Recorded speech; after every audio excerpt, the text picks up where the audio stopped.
She was an American Christian journalist. But for her loved ones, it was time to say a final goodbye.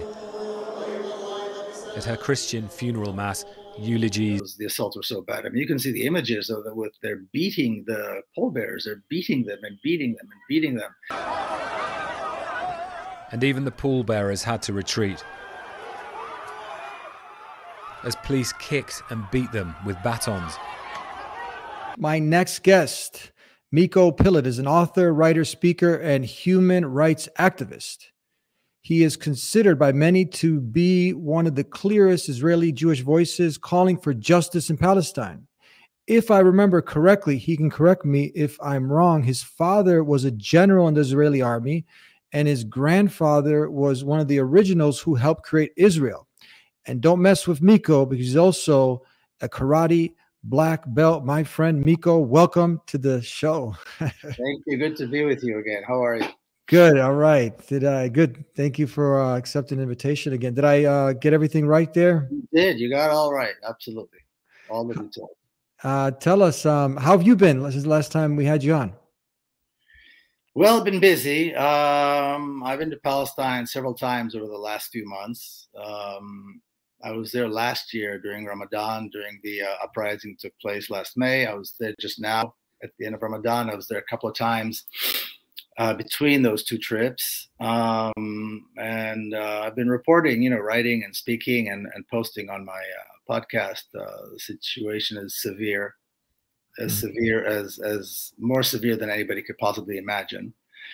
Assaults on Palestinians in their homes, assaults on Palestinians in the street, assaults on Al-Aqsa, as I'm sure your viewers have seen. The assaults on Al-Aqsa, particularly during Ramadan, were severe.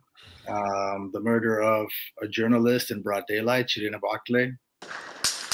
Shireen Abu Akleh was shot in the head covering an arrest raid by Israel's army. Reporters on the scene say the gunfire came from the soldiers. And then the assault on her funeral procession. Oh my God. Let the baby through. Whoa.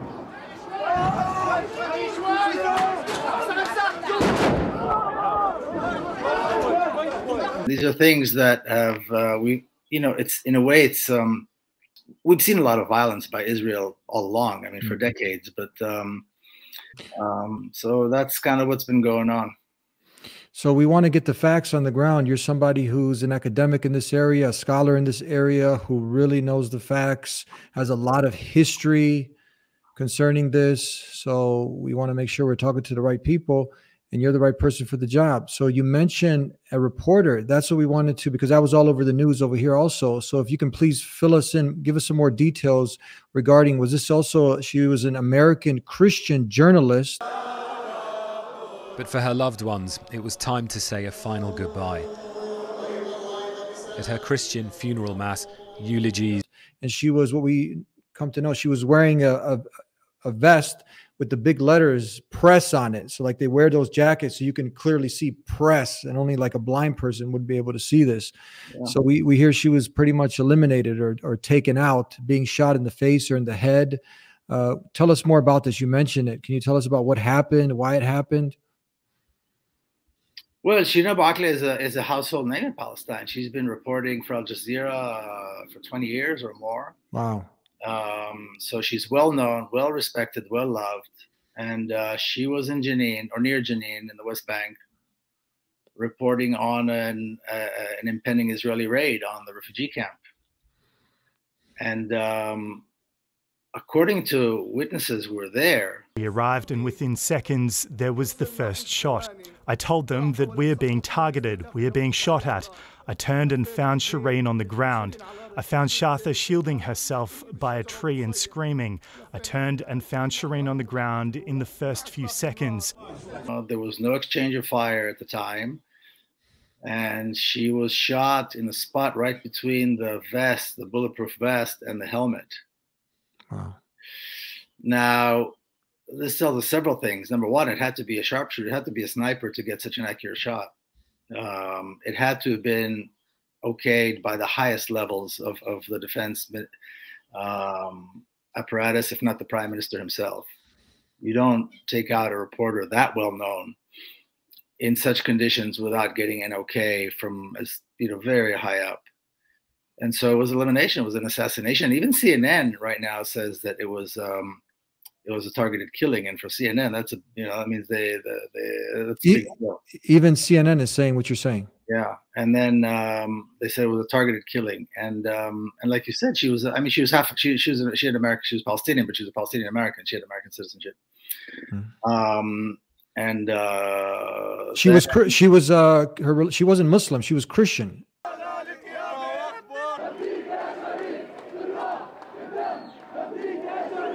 That I don't know. I mean, I don't know what her religion was, but she was a Palestinian, and that's why she was killed. She was a Palestinian journalist of great influence. Like I said, well respected. She's been around for a very long time.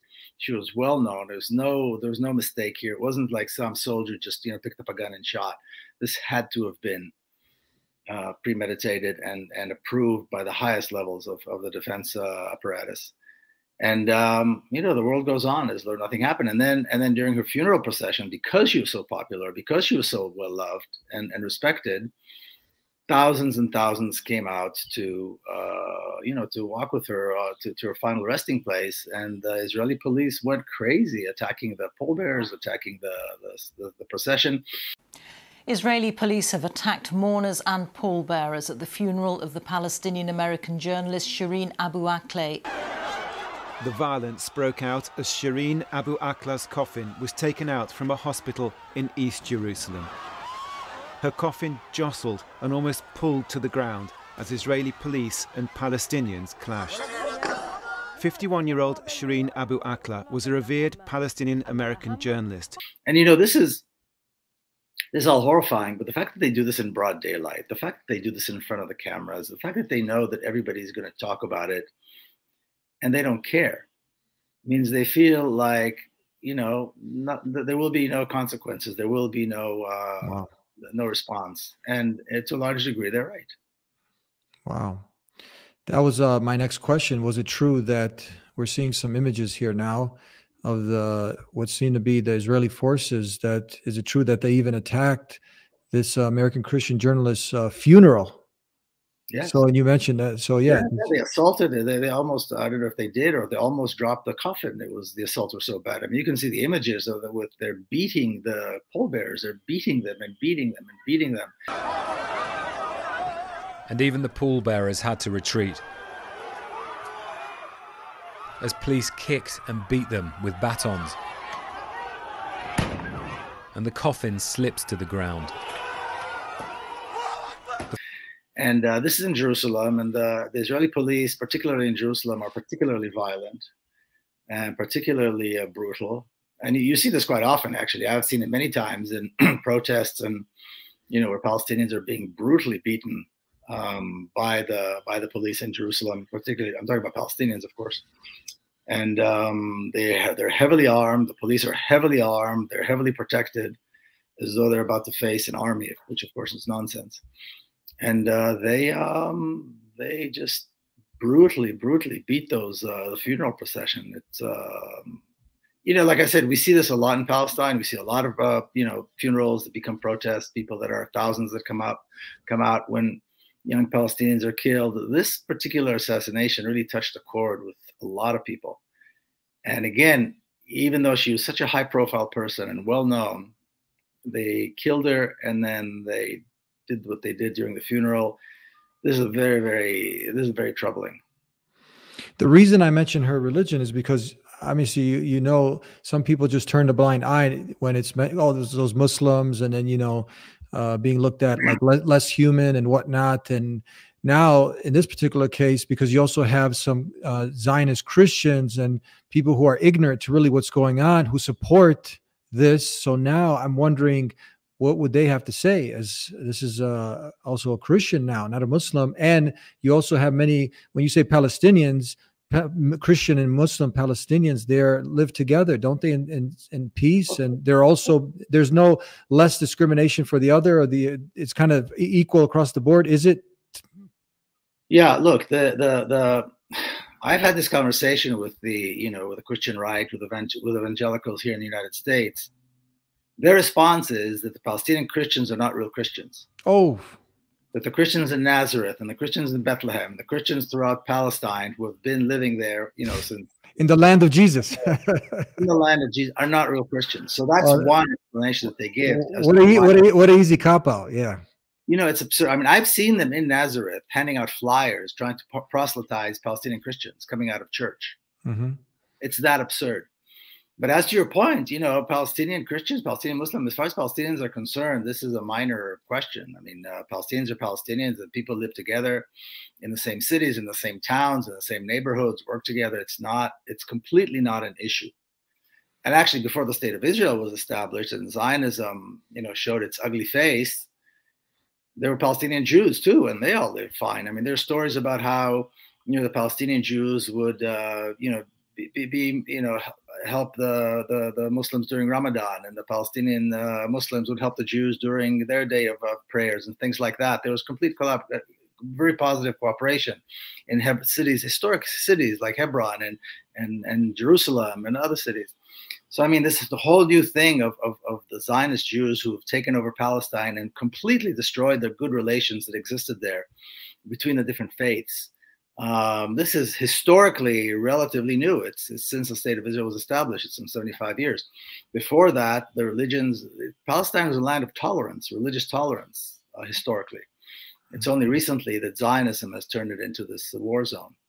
But yeah, I think it's important. You're right to mention the fact that Palestinian Christians are killed just as Palestinian Muslims, just as any Palestinians.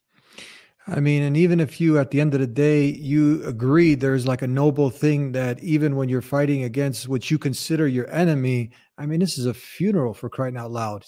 Can we get some kind of respect, for the dead person, the person who's dead? It just reminds me of, there was, we mentioned, you've heard this term hadith before, correct?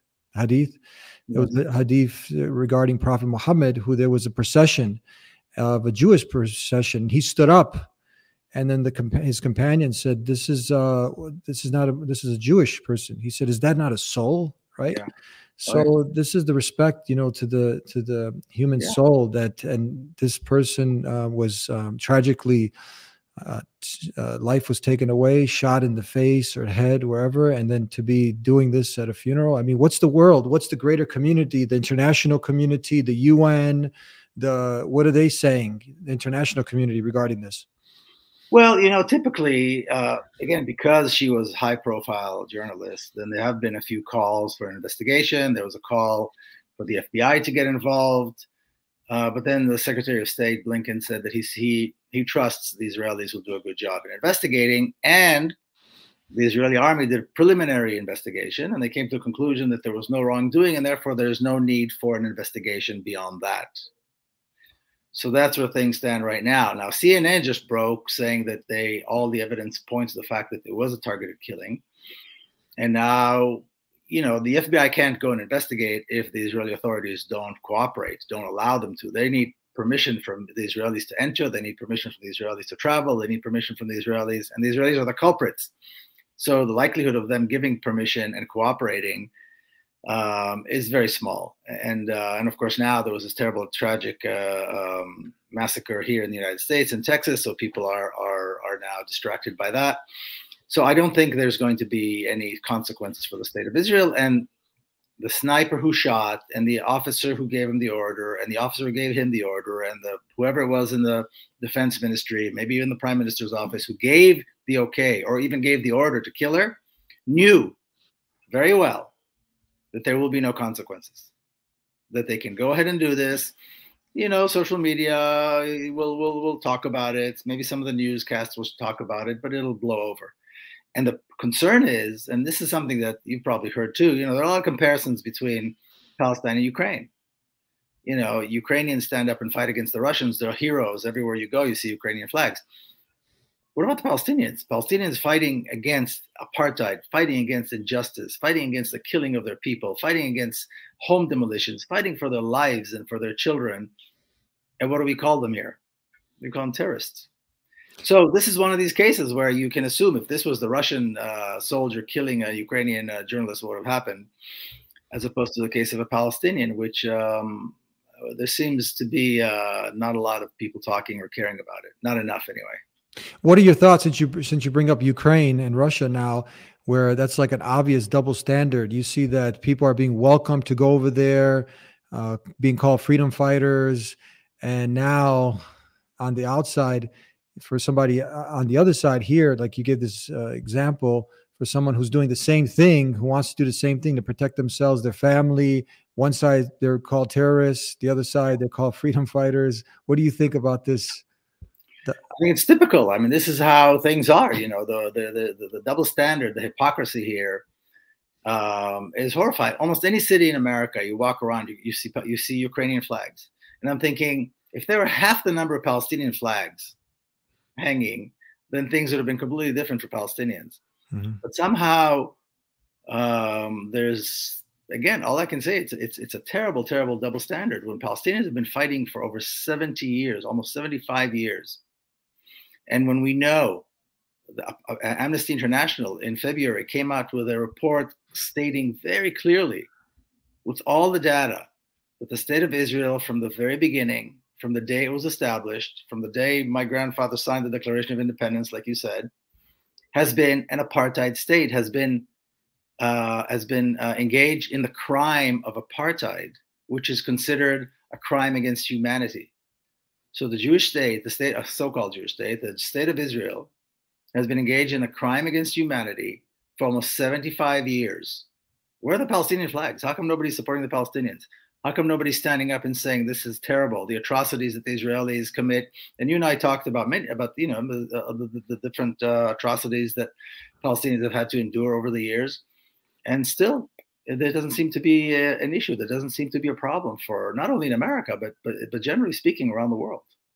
How do you get the whole world, and obviously it's very tragic what's happening in Ukraine, not to take away from that, but you have the whole world in support, and they could see that clear. Everyone is like, okay, this is an invading force there, and now these people have a right to defend themselves. But if you contrast that with here, is there something ambiguous about what's going on in Palestine? Or is it just that you have on one end the media machine that's able to paint a clear picture, and on the other side, it's not so clear? What is it? Do you think if they had the same media focusing on this in the right way, that people will be able to see this even clearer than what's going on in Ukraine? Of course. I mean, look, the Zionists have been have had this media machine, this PR machine, long before the state of Israel was established. I mean, at least more than 100 years ago, they've had their people in Europe, they've had their people here, they've had their people in the United Kingdom speaking, promoting, lobbying, educating. So they know how to influence education. They've learned how to influence the media, and they make sure that their story is a story that's told. On the other hand, in Washington, D.C., for example, there is no Palestinian office. There is no Palestinian flag. Palestine does not exist. There used to be an office that represented the Palestinian Authority. That was closed down by Donald Trump. There's nothing in Washington, D.C. that says that there's a Palestine or the Palestinians have an issue. And without that minimum of having an office in Washington, D.C. to somebody that at least, flies the flag or speaks to Palestinian issues, nothing. There's nothing going on. It's like it doesn't exist. And if it doesn't exist, then why should we care? You know what I mean? It's a slippery slope from that point on. And the Zionists have succeeded in eliminating Palestine from people's consciousness. So yes, we see a lot of very brave student activists on campuses. I was just at UC Irvine. We see a lot of activism in mosques and in some churches and so on. But it's this is the fringes. This does not enter people's awareness, and people don't realize that not only are these atrocities taking place, Americans are paying for these atrocities to take place. Almost $4 billion a year of American taxpayers' money. How much? Almost $4 billion, $3.8 billion every year goes as foreign aid to the state of Israel, which, by the way, is a very rich country. They don't need foreign aid. I know it was up there, but when I hear it again, it's just like, wow, that's a very big number. That's not million. I mean, that's billion. Foreign aid. That's the highest amount of foreign aid given to any country and it's a country that doesn't need it because even with all the inflation here, it's still going there. Even with the gas prices going up. It's a deal for 10 years that was signed a few years ago. Every 10 years they renew it, and Congress votes and they vote for it. And unless our representatives, and elections are coming up, unless our elected representatives understand that supporting Israel is unacceptable, unless they understand, unless we make them understand that if they support Israel, we stop voting for them, unless we make them understand that, unless they call for severe sanctions against the state of Israel for keeping 2 million people in Gaza in prison, for murdering Shireen Abu Akleh, for assaulting Palestinians and destroying tens of thousands of homes every year, unless these politicians know we're going to hold them accountable because they vote to send the money, they're going to keep doing it. It's up to us, the voters, the people, to organize, first of all, to be educated, and then to organize and to tell our neighbors and tell our friends, wait a minute, they're sending our money to that country, and that country is committing these terrible atrocities against Palestinians. Why are we sending the money? Why is it okay to send the money? We need to make sure that our neighbors know, that our friends know, that our family members know, and that our elected officials, all the way, not just in Washington, D.C., school boards, they come and they influence the school boards. They invite school board members to trips, city council members, mayors, police chiefs, state legislatures. They are there and they are selling their propaganda at every level of American politics, and we're just absent. So people need to get educated. People need to listen to your show. People need to read the books. People need to know what's going on. MikoPeled.com, there's tons of information there. And then act during elections. Make sure the offices of all your elected representatives, like I said, from school board up, know that associating with Israel, supporting Israel is unacceptable. Unacceptable, and there should be unconditional sanctions against the state of Israel, completely and immediately. There should be sanctions against the state of Israel. I mean, now you have anybody that says anything positive about Russia or anything, the sanctions have been put on, you get cut off, but here everything is allowed to roll smoothly. It's really sad. Tell me just a few more questions before we come to an end. There's witnesses that confirm this now. You mentioned CNN also have confirmed, and how are they trying to spin this now? When you got witnesses, all the evidence points to what it was, and then it's kind of like the person who did the crime. They're like, no, the criminal is going to investigate himself. That makes no sense. So, how are they getting away with this? Well, they haven't. I haven't seen an official response yet. I'm seeing in the Israeli press, which always toes the line with the government. The Israeli press hasn't responded. They're just reporting on the fact that CNN is reporting. But they wave everything off as either lies or motivated by anti-Semitism or motivated by some kind of extremist, fanatic organization. That they always blow it off. I mean, that's how they are. That's kind of their main thing. How they're going to deal with this particular one, because CNN saying it, this is raising it to a whole new level. But I'm guessing that they will find a way to smooth things and move on without repercussions. I don't believe there will be any repercussions. But yes, they're reporting, the news outlets are reporting that CNN has said this. And really, anybody who's been paying attention to the details and to the witnesses that were there, her producer was right there next to her. The producer was right there next to her. Who witnessed this? Wow. Witnessed it, yes. And said very clearly, there was no exchange of fire then. There was no exchange. Now she's a seasoned reporter. She's not going to stand in the middle of a fire, you know what I mean, of a gun battle. She stood somewhere that was safe. She had a helmet. She was clearly identified. She had a bulletproof vest. Like you said earlier, she knew what she was doing. She was not new to this. She knew exactly where she was. People recognized her. They knew who she was. So this had to have been a targeted killing, and a targeted killing always comes from the top. The order always, either an order or an okay, had to have come from the very, very top. Did she have a loud voice? Was she becoming a pain in someone's side? She's been a voice for 20 years. She's been a voice for a very long time. So I mean, that could definitely have been a motivating factor. But who knows? But she's been reporting in Palestine, on Palestine, for a very long time. She was a household name, Palestinians, household name in Palestine and throughout the Middle East. Actually, people watch her everywhere. Do you know what the larger Christian community is saying, not just worldwide, but also from that scale to the Christian community there in Palestine? I haven't heard anything specific from Christians. You know, the world around us, the West, I haven't heard anything come out, you know, in criticizing Israel. In Palestine, like you said, I mean, the fact that she's a Christian or Muslim, she's a Palestinian, and she was killed. That's really the issue. So I haven't heard anything specific. How about from the Pope? I haven't heard anything. Nothing from the Pope? Not that I've heard. What does the Pope say in general regarding this? What's going on? The Pope is usually very, very neutral. This particular Pope is just slightly less neutral and on the side of justice. And he's actually been to Palestine, and he stopped at the wall, and you know, he made a few gestures. But popes their job is to be neutral and not to be political. And so I don't think we're going to hear anything from the Pope. Okay, in the last couple more questions, just to remind us, for the average person, some people who haven't watched some of the previous programs we did, remind us in short, what's the day-to-day life for Christian and Muslim Palestinians living under this occupation? Well, let me give you some statistics. Mm-hmm. So Palestine is divided. The Israeli government divided Palestine into different areas. And I'm talking about areas in which Palestinians live. The lives of Palestinians are divided into different bureaucracies, different agencies that deal with them. Now, the entire 50% southern half of Palestine is called the Naqab. And in the Naqab, you've got about 350,000 Palestinian Bedouin who have been suffering a great deal. They've had somewhere around 2,000 to 2,500 home demolitions a year for the past 4 or 5 years. So do the math. How many homes have been demolished?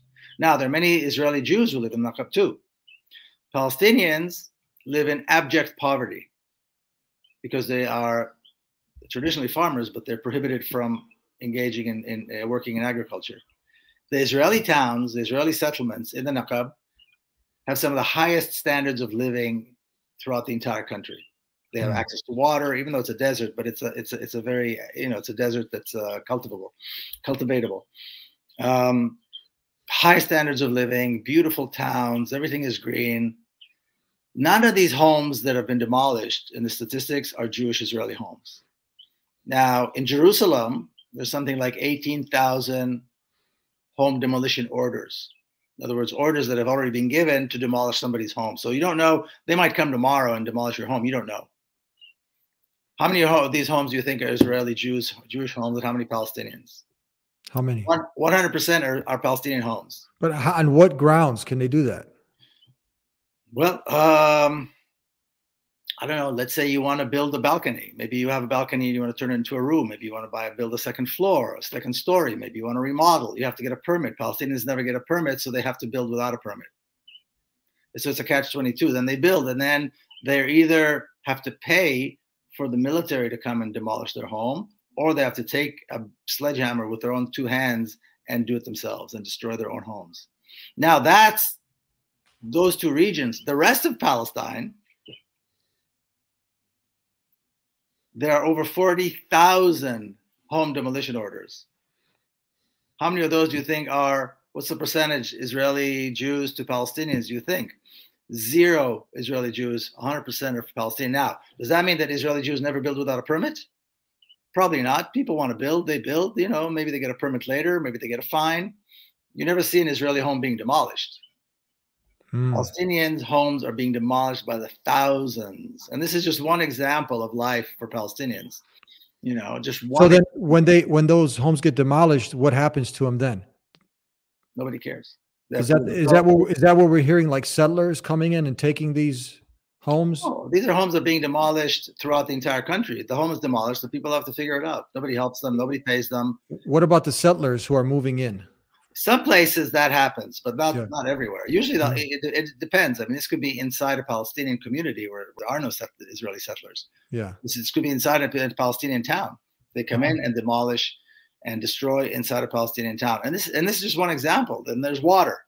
Palestinians get a fraction of the water that Israeli Jews do. Why? Do they drink less? Do they wash less? Do they cook less? No. But the reality is that Palestinians get less than 3% of the water throughout the entire country, whereas Palestinians make up the majority of the population. So, I mean, it goes on and on. We could have 10 programs just talking about what life is, day-to-day life for Palestinians. And then it doesn't really matter where they live. They could be living in Jerusalem, in the Naqab, in the West Bank, and anywhere. It doesn't really matter where they live. This is life for Palestinians. It's a brutal, racist regime that wants to get rid of them. What does the term open-air prison mean? Open-air prison means well, it refers to the Gaza Strip, where there's 2 million Palestinians. You know, we're talking about a half-hour drive from big cities like Tel Aviv, or an hour drive from big cities like Jerusalem or whatever, you know, where people live a very good life. Israeli Jews do. And nobody can leave. And nobody can trade. Nobody can travel. There's no access to clean water. There's no access to medicine, proper medicine. There's no access to food. There is access to food, but very limited. 97% of the water in the Gaza Strip is unfit for drinking. And we're talking about 2 million people. 2 million people. So imagine, and electricity. Electricity comes in spurts. So imagine you're a hospital and you need to refrigerate medicine, or you have a dialysis machine. You know, basic stuff. We're not even talking about killing people, basic stuff. You can't do it because you don't know when you're going to have electricity. Wow. In the heating, in the cold, I mean, just day-to-day life. They make day-to-day life as miserable as they possibly can. And then they blame the Palestinians, saying it's their fault. Wow, we go crazy when ComEd or Comcast or wherever you got, like NIPSCO, whatever the place you're at, who's running the electric, and they shut the electric off for an hour. You have a thunderstorm and it goes out, and we're like, man, you're in the dark and putting candles. But these people, they go through that on a daily, weekly basis where they're out without power. Try to interview somebody from Gaza and you'll see how complicated it is, because they never know when they're going to have electricity. Wow. So whether or not they'll be able to charge their phones or charge their computers or have Wi-Fi. Wow, it's a mix of emotions. Unbelievable. And it's all, you know, it's all man-made. It's all created by Israel. It could be fixed tomorrow. It can all change. It can all change tomorrow. But we need to pressure Israel. We need to stop sending Israel money. We need to stop sending Israel weapons. We need to impose sanctions on the state of Israel until it's forced to change. Just a couple more questions. Checkpoints. I had a guest on. He's a UFC fighter by the name of Bilal Muhammad. I don't know if you've heard of him. And he talked about how these checkpoints are designed, like he'd go down there, or his family.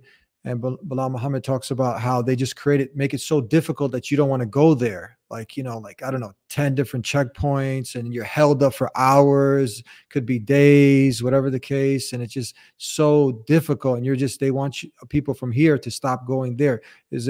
What do you have to say about these checkpoints? Yeah, the checkpoints are terrible. The ridiculous thing about the checkpoints is this. I'll give you an example of a crazy story. I was there during the end of Ramadan.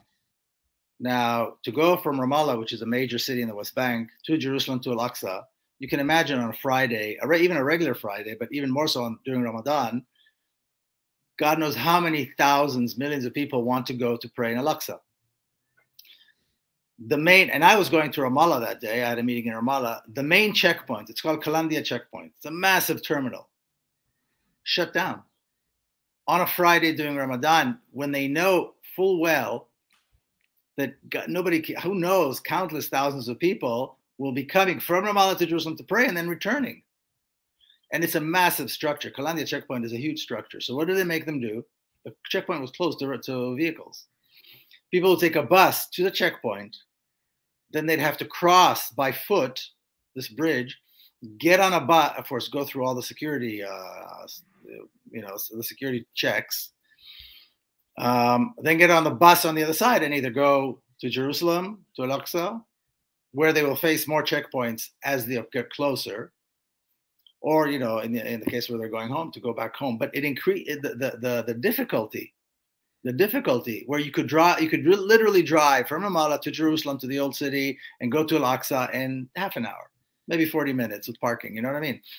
And then they create more and more kind of temporary checkpoints along the way where they harass people. And of course, once they're in Jerusalem, especially on a Friday, they close the streets and create these narrow walkways where people have to walk practically single file forget cars, forget buses, right? The traffic is horrible. And they just make it incredibly, incredibly difficult, precisely so that people won't want to come back.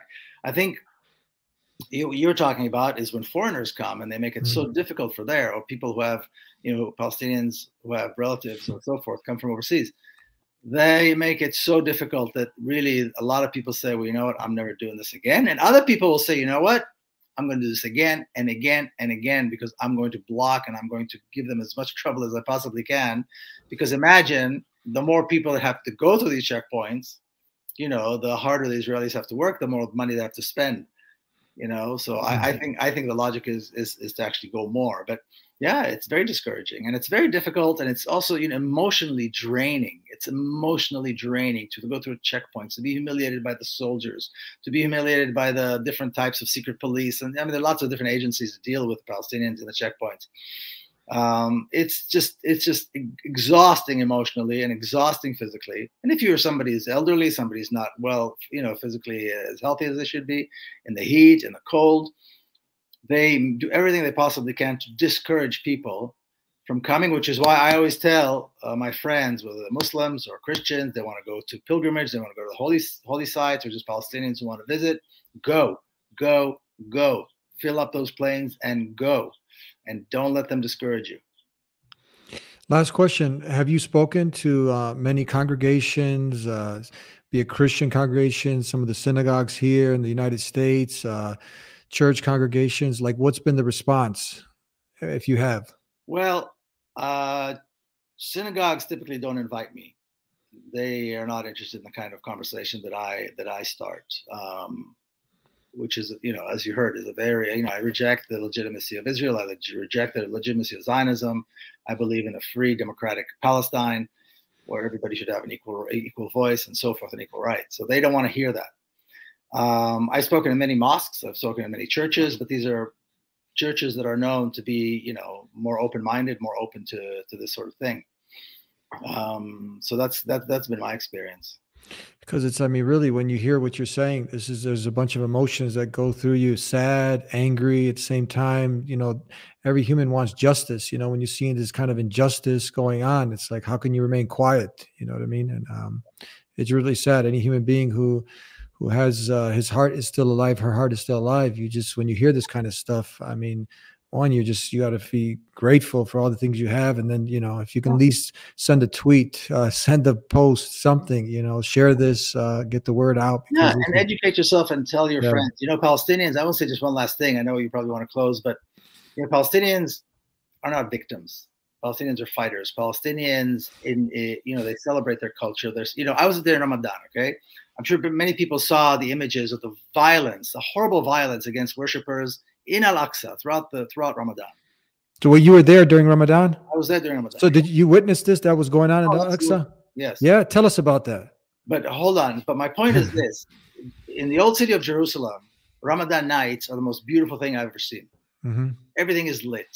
The stores are open. Stalls with food and music and people out there and families celebrating, practically all night.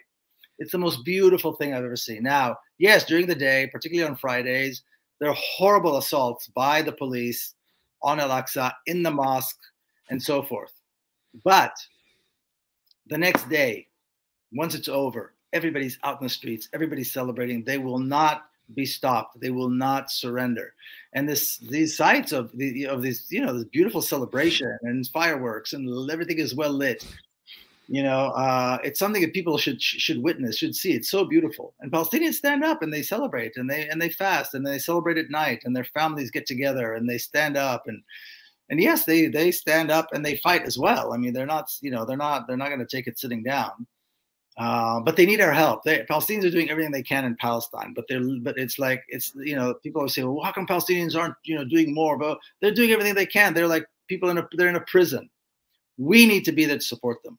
We need to be sure to be their voice. We need to know more about them. We need to support them. We need to demand that our elected officials stop sending money to oppress and kill Palestinians.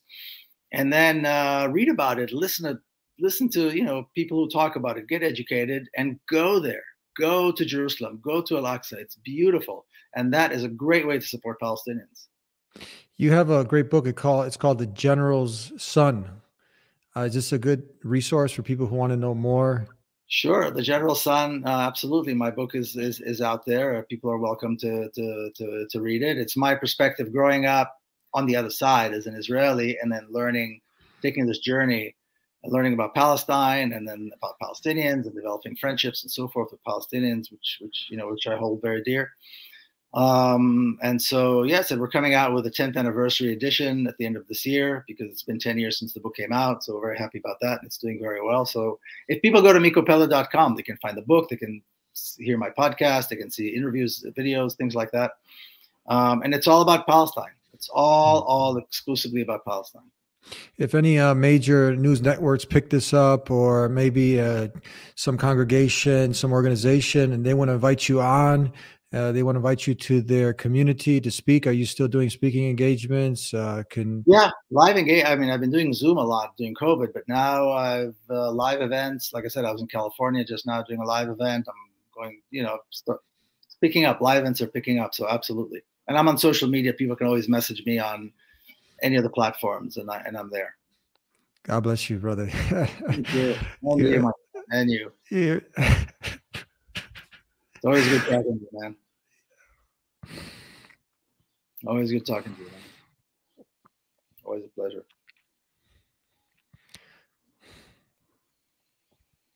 pleasure. You're an amazing person. I love you, man. God bless you. And I want to thank you again, Miko Peled. A lot goes through, a lot of emotions there. You hear sadness, anger, this massive injustice that's happening. And, to have individuals like Miko who are out there who, risk a lot, who are courageous and brave like that, to stand on the side of the oppressed, let their voices be heard, to be a voice for the oppressed. I mean, it's just very commendable. May God bless you. And it just reminds us to really be grateful. When you hear about the food, the water, open air prison, the oppression, the checkpoints, and how many of us, electricity goes out, like I said, a thunderstorm, boom, it's knocked out, and you're like calling, panicking, electric company, phone, internet goes out, life is upside down. But for these people and other oppressed people all over the world, you see what's happening, who don't have the basic necessities, food, water, electricity, all these things we take for granted, and we still complain. May God Almighty Allah help us to be more thankful and grateful, and to do our small part, create awareness, and God willing, those people with good hearts want to make a difference, who are seeing this injustice, you can go ahead and let your voice be heard be a tweet, be a post, be something. Call, like Miko was giving good advice, and hopefully that small effort can make a big difference if so many people go ahead and take some kind of stand for truth. Thank you very much for being with us here on The Deen Show. And we'll see you next time. Until then, peace be with you. Assalamu alaikum. I cannot leave without giving you a gift. If you're not yet Muslim and you're tuning in to see what these Muslims are talking about, and you like a free copy of the Quran, go ahead and visit TheDeenShow.com. We'll take care of the postage and everything and get it delivered to you. And if you still have some questions about Islam, call us at 1-800-662-4752. We'll see you next time. Until then, peace be with you. Assalamu alaikum. And if you like this episode of The Deen Show, like this video, share this video far and wide, and support us on our Patreon page so we can continue this work. Thank you for tuning in. Peace be with you. Assalamu alaikum.